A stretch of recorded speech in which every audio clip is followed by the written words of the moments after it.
안녕하십니까. 오늘은 기독교 강론을 통한 구원의 믿음 두 번째 시간으로 또 말씀을 드리고자 합니다. 사실 우리 인간에게 가장 필요한 것은 바로 구원입니다. 그 구원이라는 것이 다양하게 있겠죠. 여러 어려움 가운데, 또 어떤 위기 가운데, 그리고 어떤 질병 가운데 있겠지만 가장 중요한 것은 바로 우리 영혼입니다. 그래서 죄로 인해서 우리 영이 이미 죽은 상태이기 때문에 우리는 그 영혼이 살아나야지 하나님을 만날 수 있고 또 하나님 나라에 들어갈 수 있는 것입니다. 그래서 그것이 바로 구원이라는 것이죠. 그래서 그 구원을 얻기 위한 지혜가 반드시 필요합니다. 그래서 우리는 하나님의 지혜와 인간의 지혜에 대해서 늘 듣고 배우게 되는 거죠. 첫 번째는 구원을 얻기 위한 지혜는 보면 하나님의 지혜와 인간의 지혜가 있습니다. 참된 지혜는 두 부분으로 나누어져 있습니다. 이 한 부분만 말하고 있다면 그건 절대로 완전한 지혜가 아니라고 할 수 있죠. 이 지혜는 하나님에 관한 지식과 또 우리 나 자신에 관한 지식으로 이루어져 있습니다. 이 둘은 서로 딱 이렇게 연관이 되어 있으므로 동시에 다 필요합니다. 어느 한쪽으로 치우치면 제대로 된 지혜가 될 수 없겠죠. 우리가 하나님에 관해서 무지하면서 우리 인간이 자신을 제대로 알 수가 없습니다. 또 자신의 모습을 모르면서 하나님을 또 알 수가 없는 거죠. 그래서 우리 인간은 하나님의 빛 앞에 서야만 바로 우리 자신의 참모습을 볼 수 있고 그때 가서야 진정한 하나님의 존재도 알게 됩니다. 사람이 지혜롭고 사실 똑똑한 것 같지만 하나님을 모를 때의 그 지혜와 지식은 오히려 우리 모든 사람들에게 잘못된 길을 선택하게도 할 수 있습니다. 우리 역사적으로 그런 인물들을 보면 대표적으로 첫 번째는 19세기 영국의 생물학자인 또 박물학자인 찰스 다윈이라고 하는 사람이 있습니다. 이분은 생물의 진화를 주장하고 있어요. 우리가 지금 배우고 있는 진화론, 그것이 바로 이분이 주장한 거죠. 하나의 이론이죠. 학설이죠. 자연 선택에 의해서 새로운 종이 기원한다는 그런 자연 선택설을 발표했습니다.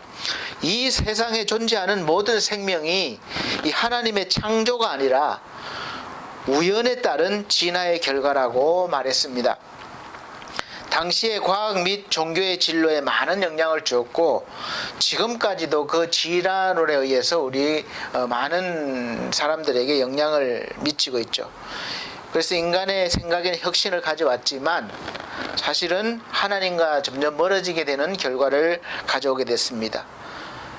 진화론은 계속 발전되어서 하나님의 창조를 인정하지 않는 결과를 가져왔고 많은 사람들이 그렇게 믿도록 하는데 일조를 했죠. 두 번째 사람은 바로 꿈의 해석을 쓴 지그문트 프로이드라는 학자입니다. 무의식이 행동에 영향을 준다는 것을 대중화한 이 심리학자로서 정신분석학회의 창시자이기도 합니다. 그는 인간의 내면과 정신세계를 아주 잘 분석을 했습니다. 그리고 영혼이나 정신이 하나님의 영역이 아니라 이 분석이 가능한 그런 영역이라고 말하고 이 영혼의 실제를 총체적으로 부정한 거죠. 그 결과 이 영성, 경건 등을 모두 분석 조작이 가능한 정신의 작용으로 아주 평가절하하게 된 것이죠. 그래서 인간을 단계별로 나눠서 연구를 했습니다. 이 연구는 지금까지 교육학의 아주 대표적인 학설로 자리 잡고 지금도 여전히 배우고 있습니다. 저도 유아보육학과를 나와서 아주 기가 닳도록 들었습니다. 이번은 구강기 0세에서 2세, 또 항문기라고 해서 2세에서 4세, 남근기, 그 다음에 4세에서 6세, 잠재기, 6세에서 12세, 성욕기는 12세 이후, 또 이렇게 인간을 그 단계별로 나눠서 연구를 해서 그렇게 학설을 만들었죠. 이론을 만들었죠. 그래서 세 번째로는 이런 사주의 결정타를 강한 것이 바로 칼 마르크스라는 사람입니다. 여러분도 잘 아시다시피 공산주의의 창시자이기도 합니다. 칼 마르크스는 이전보다 항상 이전에는 항상 물질보다 정신이 중요하다는 정신우이론에 입각해서 문명사가 기술되었는데, 이 칼 마르크스가 그것을 뒤집고 물질 결정론, 경제 결정론을 내세웠습니다. 그러니까 모든 것은 물질이 결정한다는 거예요. 심지어 마르크스는 정신조차도 물질이 결정하는 것으로 봤습니다. 이 세 사람의 영향으로 인간의 그 존엄성이 많이 사라져 버렸죠.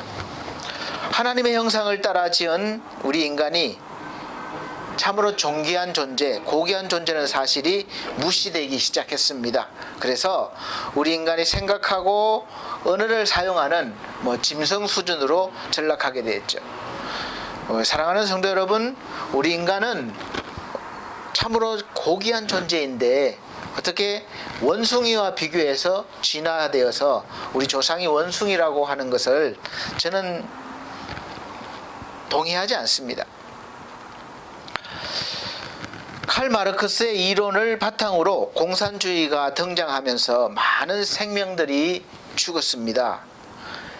1차, 2차 세계대전을 비롯해서 혁명과 해방이란 그런 이름 아래에 저질러진 수많은 학살은 크게 보면 이 세 사람의 문제 아들 때문에 벌어진 것이라고 할 수 있죠.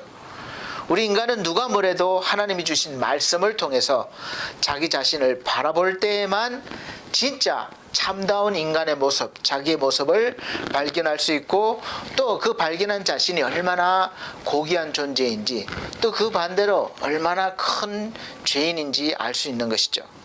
많은 사람들이 나름대로 자기 자신을 알고자, 인간을 알고자 명상과 도와 철학을 통해서 그렇게 노력을 했지만, 죄인인 인간이 아무리 깊은 산 속에 들어가서 명상을 하고 도를 닦고 해봐야 그 출발부터가 잘못된 것이기 때문에 자기를 제대로 할 길이 없는 것이죠. 병 중에 선천성 무통각증이라는 그 병이 있습니다. 이 무한증이라고도 하는데, 무한증을 수반한 선천성 무통각증, 이름도 어려운데 이 병은 통점, 냉점, 온점 등의 감각, 이 압력을 제외한 것을 뇌에서 인지하지 못하는 유전성 질환이라고 합니다. 그러니까 통증을 느끼지 못하는 거예요. 찝으면 아프고 불에 대면 뜨겁고 이런 것을 느끼지 못합니다. 그리고 무통증 환자는 일상생활에서 피곤하고 허기, 배설, 본능, 성욕 등은 정상적인 사람과 똑같지만 고통이나 어떤 충격으로 오는 고통이나 뜨거움, 차가움과 같은 감각은 인지하지 못한다고 그래요. 그래서 합병증, 수명, 건강과는 연관이 없지만 상처가 나도 자기가 인지하지 못하기 때문에 각별한 주의를 요하는 아주 유전질환입니다. 이 질환을 가진 환자가 자기 몸을 이렇게 찔러보면서 내가 어디가 아픈지 그렇게 찾을 수가 없고, 시각장애가 와서 앞을 볼 수 없는 사람이 아무리 앞에 화려한 것이 있어도 어디 좀 보자 이러는 것 같아요. 그래서 이런 질환이나 장애가 있는 사람들은 자신의 몸 상태를 어디 가서 압니까? 병원에 가서 진단받고 나면 자신에 대해서 그나마 알게 되기 때문에 조심하는 것이죠. 그런데 더 심각한 것은 이미 죄인된 인간은 자기 자신을 도저히 알 길이 없다는 것입니다. 스스로는 알 길이 없는 거예요. 그래서 우리 인간들은 어떻게 아느냐? 남과 서로 비교해서 자기 모습을 찾으려고 합니다. 그래서 나는 저 사람보다 키가 크다, 더 잘생겼다, 나는 저 사람보다 돈이 많다, 더 많이 배웠다, 직위도 높고 존경받는다, 저 여자보다 난 더 아름다워. 이렇게 비교해서 자신을 찾게 되는 거죠. 그러니까 늘 상대보다 못하면 열등감, 좌절, 그리고 좀 더 잘났으면 교만하고 목에 힘주고, 이러한 모습이 늘 생활 가운데 일어나고 평생 가는 것입니다. 조금 잘나면 잘난 체하고, 조금 못나면 부끄럽게 생각하고 기가 죽고, 평생 하는 일이 조금 잘나면 목에 힘주고, 또 조금 교만하고, 조금 못나면 부끄럽게 생각하고 우습게 보고 약올라하고, 그러다 인생을 우리가 다 허비하게 되는 거죠. 그래서 자기 자신의 모습을 제대로 알려면 남하고 비교하면 안 됩니다. 남하고 비교해서 자기를 보면 자기는 다 좋은 사람 같아요. 그래서 난 나쁜 사람 아닙니다. 왜냐하면 나는 도둑질도 안 했고, 또 강도짓도 안 했고, 살인도 안 했거든요. 가정 파괴도 안 했거든요. 물론 또 그 중에는 양심의 가책을 느끼는 사람도 있을 것입니다. 그러나 평균적으로 봤을 때 자기가 나쁜 사람이 아니라고 생각하는 거죠.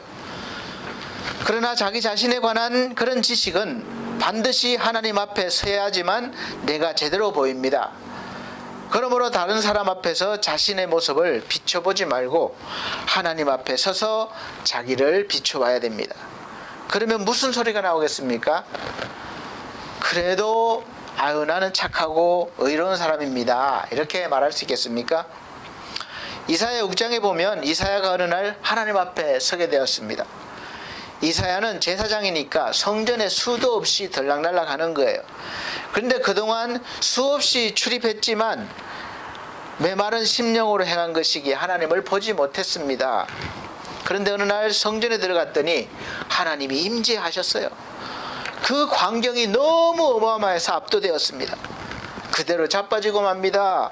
여호와의 영광이 나타났는데 그의 옷은 성전에 가득 차고 향기가 진동하고 불꽃이 튀는데 천사들이 무서워가지고 감히 쳐다보지 못하고 얼굴 가리고 발 가리고 두 날개로 날면서 찬송을 부르는데 그 찬송이 너무 어마어마한 겁니다. 그래서 한번 상상해 보세요. 너무 장엄하고 무섭고, 그래서 그때 이사야의 말이, 그때 내가 말하되 화로다 나야 망하게 되었도다.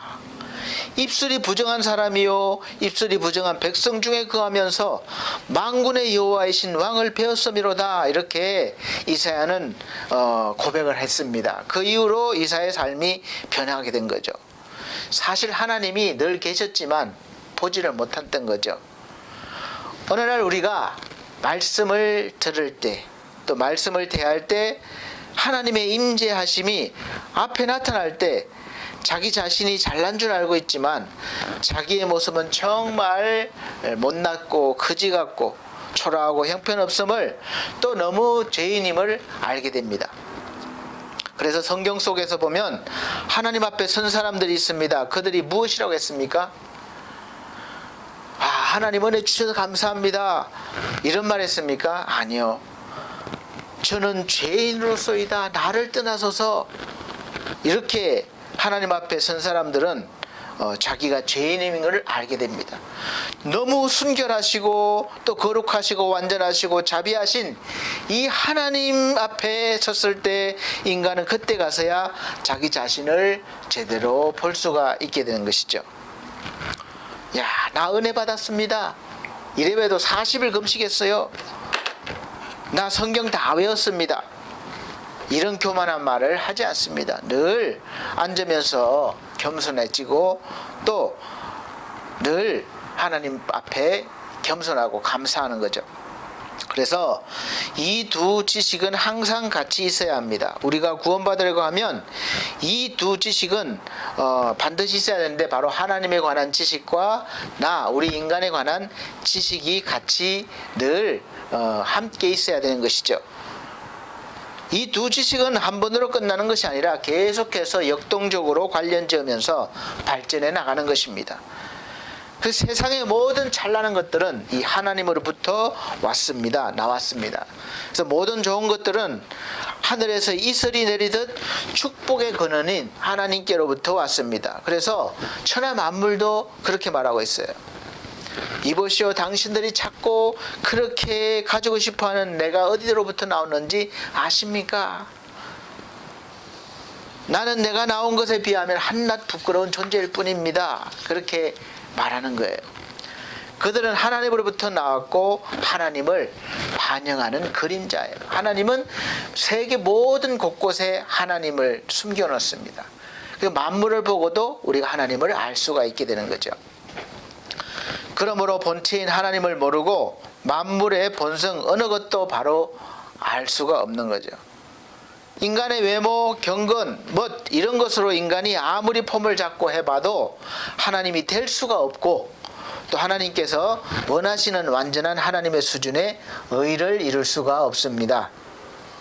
역대의 왕들이 아무리 자기를 방패를 가지고 창을 가지고 갑옷을 입고 왕관을 쓰고 그 무엇을 갖다 붙여도 써봐도 그저 하나님의 그림자일 뿐입니다. 즉 하나님의 영광을 비추는 그림자이죠. 그러므로 본체인 하나님을 모르고서는 만물의 본성 어느 것도 알 수가 없습니다. 그럼 인간은 무엇입니까? 모든 존재에 꽂힌 인간도 하나님이 만드셨습니다. 나에 대해서 알려면 하나님의 속성을 명상하며 하는 것은 우리에게 별로 도움을 주지 못합니다. 그분에 관한 지식은 우리가 우리의 비참한 모습을 깨달을 때 이 활성화되고 또 구체화됩니다. 사람은 모든 좋은 것을 하나님으로부터 받았습니다. 존재 그 자체도 한 분 하나님 안에서만 우리가 가능하게 된 거죠. 우리가 하나님을 모르고 무시하고 무관심해도 잘 사는 것 같지만 하나님이 우리가 하는 모든 일을 허용하시니까 가능한 거예요. 사실 안 믿는 사람들도 오히려 더 잘 사는 것을 볼 수 있습니다. 왜 그렇습니까? 하나님이 허용하시는 거예요. 기회를 주시는 거예요. 그러기에 하나님을 응시하고 그 빛에 비추지 않고는 절대로 자신을 바로 볼 수 없습니다. 하나님을 떠나서 인간이 홀로 자신을 바라보면서 잘나고 귀하게 보일지 모르지만 하나님 앞에서 보면 자신의 죄악된 모습과 초라함을 발견하게 됩니다. 그래서 사도 바울은 하나님 앞에 서니까 죄인 중에 괴수라고 이렇게 고백을 하게 됩니다. 그래서 우리는 늘 하나님 앞에 이사야처럼 바울처럼 늘 그렇게 서 있어야 되는 것이죠. 그걸 알아야 되는 거죠. 그렇게 될 때 참다운 나의 모습이 나올 수가 있습니다. 우리가 하나님을 특별히 만나는 경험을 안 해도 성경을 보고 기도하면서 하나님을 깨닫게 되면 이 성경 속의 위대한 인물들처럼 능력 있는 삶을 살 수가 있습니다. 그러나 하나님을 만나는 경험이 없는 사람들과 하나님을 믿지 않는 사람들은 언젠가는 반드시 이 하나님 앞에 서게 됨을 알아야 할 것입니다. 심판대 앞에 서게 되는 거예요. 세상에서 자기 멋대로 사는 사람들은 자기가 잘난 것처럼 그렇게 살지만 그들도 반드시 하나님 앞에 서게 될 날이 옵니다. 그때는 너무 늦는 거예요. 이제는 피할 길이 없습니다. 그래서 화로다 나여 망하게 되었도다 그렇게 절규하면서 영원한 죽음에 이르게 될 것입니다. 그래서 나에 대해서 관심을 가지지 않고 반대로 또 하나님만 찾으면 공상같이 그렇게 같은 것에 빠지게 되는 것이죠. 하나님 앞에 섰을 때 그 무서움과 심판자니까요. 무서움과 경이로움과 완전하심에 짓눌려서 엎드려지지 않을 인간은 아무도 없습니다. 이 감당할 수 없는 찬란한 빛에 눌려서 나를 떠나서서 나는 죄인입니다. 이가 겨우 말하게 될 것입니다. 우리의 약함과 하나님 되심을 보게 되면 우리가 가진 의는 최대의 불이요. 내가 지금까지 잘났다고 주장했던 것들은 정말 그게 아무것도 아니고 오히려 죄라는 것을 알게 되고 불이라는 것을 알게 됩니다. 내가 가진 지혜는 어리석음 자체고 능력은 부끄럽도록 하는 그런 생각을 하게 됩니다. 진짜 보석을 가진 사람이 나타나면 가짜 보석을 가진 사람은 부끄러울 수밖에 없어요. 진짜가 나타나기 전까지는 당당합니다. 아름다움을 투정합니다. 그러나 진짜가 나타나면 자기도 모르게 숙이게 되는 거죠. 그것을 아는 사람들은 결코 잘난 체 할 수가 없습니다. 이러한 인간적인 자랑거리들이 하나님을 의지하는 데는 오히려 방해물이 되기 때문에 그렇습니다. 자랑할 것이 많은 사람은 하나님을 의지하지 않습니다. 그러므로 자신의 약함이 오히려 복이 될 수 있는 그런 것이죠. 그래서 사도 바울은 내 약함을 자랑한다 이렇게 말했습니다. 내가 강하면 하나님 의지할 필요가 없거든요. 그래서 하나님에 관한 지식과 우리 인간에 관한 지식, 이 두 지식은 서로 도와서 더욱더 깊은 경지에 들어가게 됩니다. 우리에 관한 지식은 우리를 깨우쳐 늘 하나님을 찾게 만드는 것이죠. 그래서 자신이 원하는 참된 지혜, 덕과 선, 그리고 의와 능력은 우리 자신 안에 존재하지 않음과 그것들이 하나님 안에서만 있음을 알게 될 때에 우리 인간은 하나님을 찾게 되고 도움을 요청하는 거죠. 나에게 주세요. 요청하는 거죠. 인간이 자신의 죄악을 똑바로 볼수록 자신을 미워하고 하나님에게 피하려고 할 것입니다. 그래서 변화된 모습으로 이제 살아가게 됩니다. 하나님의 지식은 가져도 다 가진 것이 아니에요. 더 알고 더 알수록 깊어지고 재미가 있습니다. 이 두 지식은 더 깊은 경지에 들어가서 절정을 이루는 장면이 고린도후서 12장에 나오는 사도 바울의 고백이라고 봅니다. 그래서 삼층전에 가는 거예요. 죽은 사람도 일으키고 삼층전에 갔다 오는 그런 지경에 도달하게 되는 것입니다. 하나님을 알고 나를 알면 자기 자신이 약한 것밖에 없습니다. 또 내가 약하니까 하나님만 의지하게 되는 거죠. 그러므로 내 약함이 곧 강함이 되는 것입니다. 내가 강하면 하나님을 의지할 필요가 뭐가 있겠습니까? 그래서 내 약한 것이 곧 복입니다. 우리가 살면서 어려움을 당하고 또 고난을 받는 것은 곧 하나님을 의지하라는 하나님의 뜻이 담겨 있습니다. 그것이 하나님을 의지하게 만드는 하나님의 훈련 방법 중에 하나죠. 우리에게 관한 바른 지식은 우리를 깨우려고 하나님을 찾게 만듭니다. 인간의 지식은 알면 알수록 못나고 초라한 것밖에 없고 날이 갈수록 느끼는 것은 내 추함, 내 치사함, 추한 것. 반대로 그러면서 또 하나님은 하나님 되시는 것이죠. 성경을 읽어보십시오. 성경 전체의 그런 테마는 우리 인간을 참으로 슬프게 만듭니다. 이 지식이 나는 정말 내놓을 것이 없다라는 그런 경지에 도달하게 되는 것이죠. 그런데 그렇지 않으면 교만하게 됩니다. 우리 주위를 보세요. 은혜 받았다고 얼마나 목에 힘주고 아나무인인 사람들이 얼마나 많습니까? 자기만 특별한 은혜를 받은 것처럼 목에 힘주고 대단한 것처럼 그렇게 내세우는 사람들이 있습니다. 이런 사람들은 과연 자기에 관한 지식이 있는지 궁금합니다. 그래서 자기에 관해서 알면 알수록 사실은 낮아질 수밖에 없고 쥐구멍을 찾을 거예요. 왜냐하면 내 것이 없거든요. 다 하나님 것이거든요. 그리고 내가 잘해서 받은 것이 아니거든요. 다 하나님 은혜로 주신 거거든요. 사랑으로 주신 걸 알기 때문에 내가 내세울 것이 없는 거예요. 그저 그냥 감사한 것이죠. 그래서 우리 인간이 자신의 죄악을 똑바로 볼수록 자신을 미워하고 하나님께로 돌아가려고 할 것입니다. 그것이 회개죠. 자신에 대해서 자부심을 갖는 사람은 하나님과 거리가 멀어집니다. 하나님 믿고 나서도 점점 자기 자신을 의지하게 되고 자신감을 가지면 하나님과 멀어지게 될 수 있습니다. 그래서 항상 조심해야 되는 것이죠. 그리고 하나님 안에서 또 자신이 변화되었다고 한다면 그 자신 또한 알게 됩니다. 그래서 변화된 모습으로 살아가게 되는 거죠. 우리가 하나님의 밝은 빛에 비추어 보니까 몸둘 바를 모르는 겁니다. 내 추함이 바로 보이거든요. 그래서 두렵고 떨리고 우리가 바로 보니까 절망이고 좌절입니다. 내세울 것이 하나도 없는 거예요. 그리고 아무것도 할 수가 없습니다. 그때 하나님의 모습은 심판주의 모습이십니다. 나를 심판하시는 자예요. 그러니까 무섭고 두려운 겁니다. 그러한 상황 속에서 하나님을 바라보고 제발 좀 구원해 주세요, 구원해 달라고 할 때 하나님은 그때서 구세주로 바뀝니다. 그래서 하나님의 지식은 두 지식이에요. 심판주와 구세주. 이 두 지식은 역동적으로 계속해서 반복이 됩니다. 또 구세주의 빛에 자신을 비춰보니까 죄인인 내가 이제는 의인으로 바뀌어져 있는 거예요. 너무 더럽고 추한 죄인인 존재가 너무 훌륭한 존재, 더군다나 하나님의 자녀된 모습으로 되어 있고 하나님께서 그렇게 여겨주는 거예요. 내가 못났어도 하나님이 나를 자격 있는 자로 여겨주시는 거예요.